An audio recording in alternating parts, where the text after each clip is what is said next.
business, a lot of people advise against mixing the two. Yes. How do you walk that fine line? Friends in business, how do you walk the fine line of choosing who you might deal with and who you might not? And do you? Yes. Yep. I believe, first of all, I believe there's such a thing as a fair deal. And I think that, if you're trying to screw everyone at some point, you're going to get done. So I think it's really important to understand the value in a transaction. There are friends that I have who I'd never do business with. And then so I've got a really good mate of mine who's super successful, who'd never come to a charity event, a networking event like this. He doesn't talk to anyone, he just does what he does and he makes an absolute bucket load of cash and he's brilliant. And I love him, absolutely love him, but I would never, he's often got deals for me that we might do, and I would never ever go into business with him because he's way tougher than me. And I'm like, I'd get dusted. That's the honest thing. And I'm pretty, I feel like pretty tough, so I'll have a go. So something like that is to really understand what's going on in the game. And then the experience of probably been two of my best mates who've been friends beforehand and then got into business together is that they really, when they go through problems and they've been through some big ones, they really ask what's more important in this discussion. Is it our friendship or is it our business? And so they always go back to the point of saying, yeah, our friendship's more important. And so then they can just sit down, and that's just maturity over time, I think, talking about it. And I've lost friends that I've done business with, and I wouldn't say that I regret them in that sense, because I've learnt from that, but there's been some pretty tough lessons as a result of that. And I had one classic, so one little story I'll share, which is a great one. One of my mentors has a multi-billion-dollar business, and basically he needed a service done that he couldn't get done, and I had a mate of mine who could do it, or ostensibly could, and I sold in the story to my mentor that we could do it for him. And cut a long story short, we didn't do it for him at all, and he was literally at the point where he was probably days away from having to put his business into administration. So it's a very specialist thing, which is pretty obvious when I tell you, but I won't, just for the reasons. And that mentor was, like, I went there on a Saturday and met with him, and he was so polite, but so firm in his pain that he was feeling, and he had like over about 1,500 staff that would have been lost their jobs over it. And because I'd gone in and gone, oh yeah, we can do it, and then because it wasn't me, it was this other person, and we just failed dismally. But it was like bloody awful. But because of that mentor and the quality of the guy he understood that it wasn't me. So if I'd lied to him or I'd tried to then cover up, whereas I was pretty going, I think the look at my face gave it away. He respected me through that, and so I think it's about the quality of the person as well. That's an answer to your question. Yeah, but I'd be very wise. I'd be very careful about choosing about it, and I'd get over the hype of it all. So there's a lot of things of, oh, let's do this together, and la la la, and it's just like, well, what are you going to do, and what am I going to do, and when you don't do what you're supposed to do, which probably will happen, then how do we deal with that, and vice versa, and you see that a lot in partnerships. Any other questions? Yes? Do I have a life outside of developing a business? I didn't. For a long time I didn't have a life outside of developing my business, and my identity was my business. And so when my business was down, I was very down, and when it was up, then I thought I was king of the world. About 2 years ago, I guess, that would sort of got to the point where I thought it's going to kill me, and wanted to trying to change from that. So last year and then this year I've had about 2.5 months off every year, so it's not too bad. Because people is my life and the leadership side of things, then you really don't ever leave it, because the people that you relate to, and you're always thinking about stuff. So I was just in New York for a month recently, and I'm on holidays, but there's friends I've been business with here or over there that I meet with, and I talk about, so I'm constantly just sort of doing stuff. So the only way that I can really escape is to surf or go and climb a mountain or go and get lost in the desert somewhere. So I try and do that. Is there really Yeah, yeah, it's a good question. What's her name?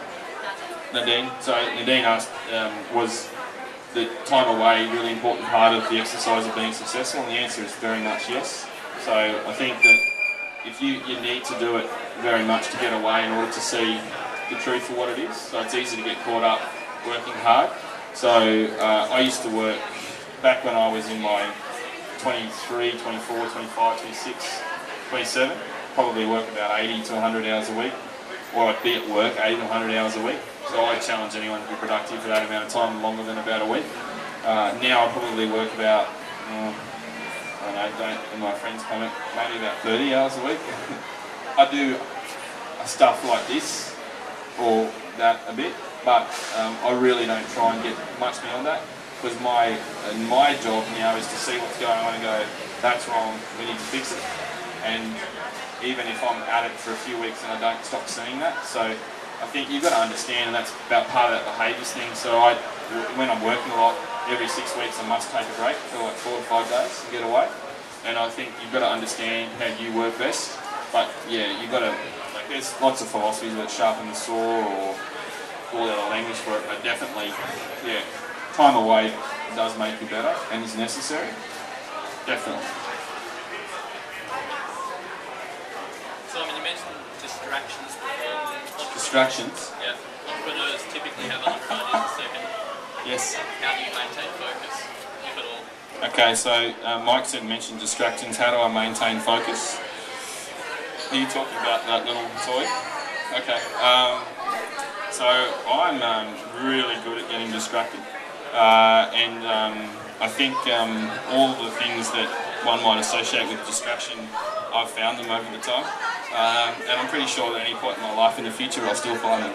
So the way that I do that, which is I've shared with Mike a little bit, is that if I go back to the type of person that I am, I can be very up and down, so I really work to manage that behaviour, I guess.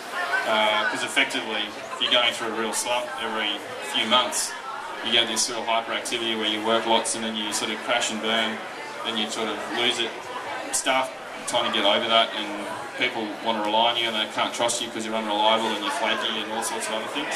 So about 2.5 years ago, I really said I need to change this. So I actually thought I'd have to go and get on antidepressants because that was apparently the answer, and I believed that I didn't need that.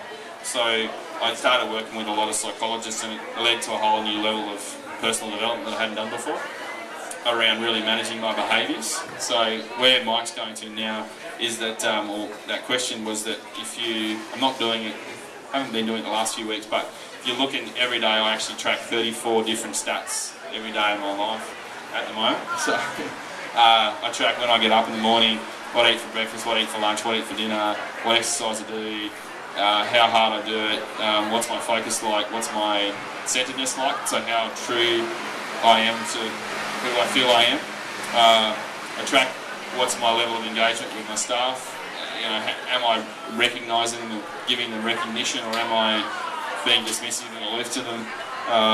And then a number of people get those stats, and I actually report them weekly as part of my behaviour modification. So it was a chore at the start, and I thought I'd never do this. And one of my coaches said what he'd love to show is a video of me about 3 years ago, and just how completely distracted I was versus me now. And I'm probably still distracted if I was honest.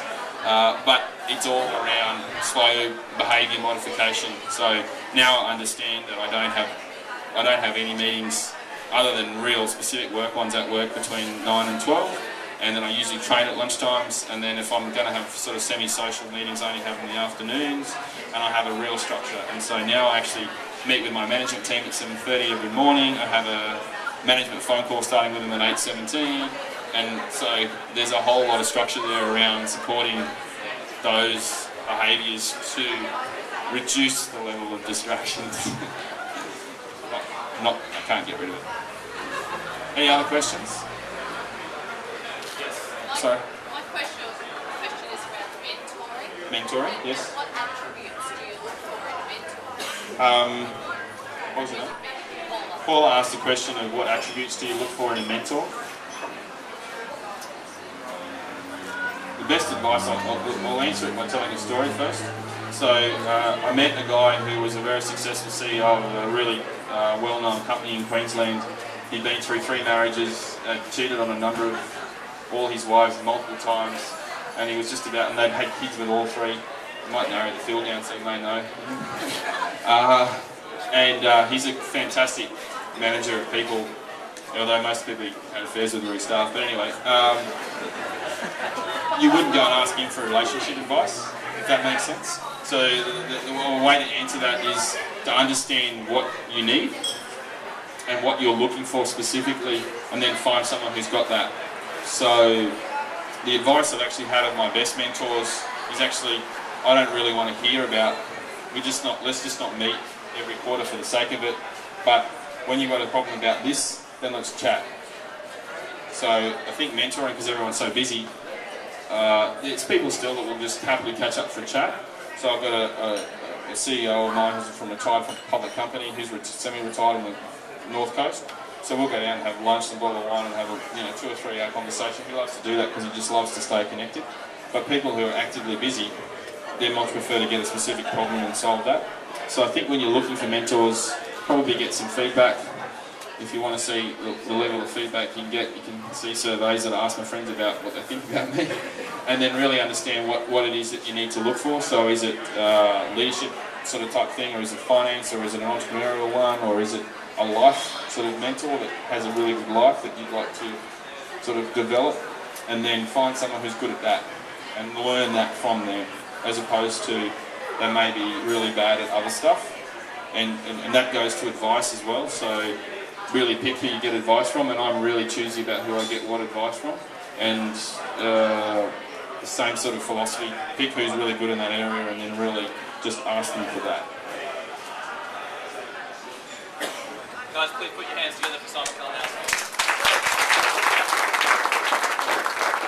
Yeah, I just wanted to say thanks very much for the opportunity to share, and I really hope that you got something out of it and gives you some inspiration or a laugh or something to go and have the confidence to take the next step. And best of luck on the journey. Thank you.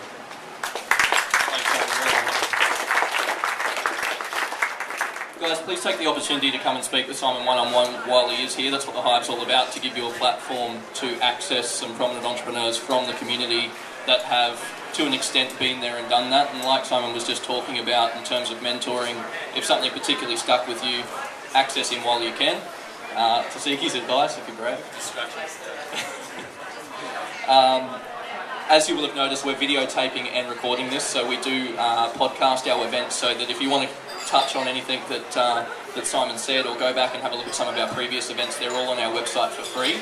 And in the not-for-profit nature that we are, I just want to thank our sponsors again, who are Greystone Bar tonight, Cloakley Estate Wines, RMIT University and Deloitte Digital. Now, just lastly before we go, a reminder that the Hive operates on the last Tuesday evening of every month. So next month, November, is the last event for the year. We have a break over December and January, and then we're back in February. So I think it's the 30th of November, if I'm right, from the top of my head. But before the 30th, on the 18th of November, we actually have our joint Christmas party. So if you haven't heard about our Christmas party, it is on our website, or come and have a chat to Nick or myself before you leave. We're actually teaming up with 5 other events organisations in Brisbane to throw one big party. And it's going to be a huge night. We'd love you to be there. The tickets are paid, but it all goes on to the bar and the band and the food. And if you use our discount code, they're only $49. So come and have a chat. Enjoy your night. Thank you very much.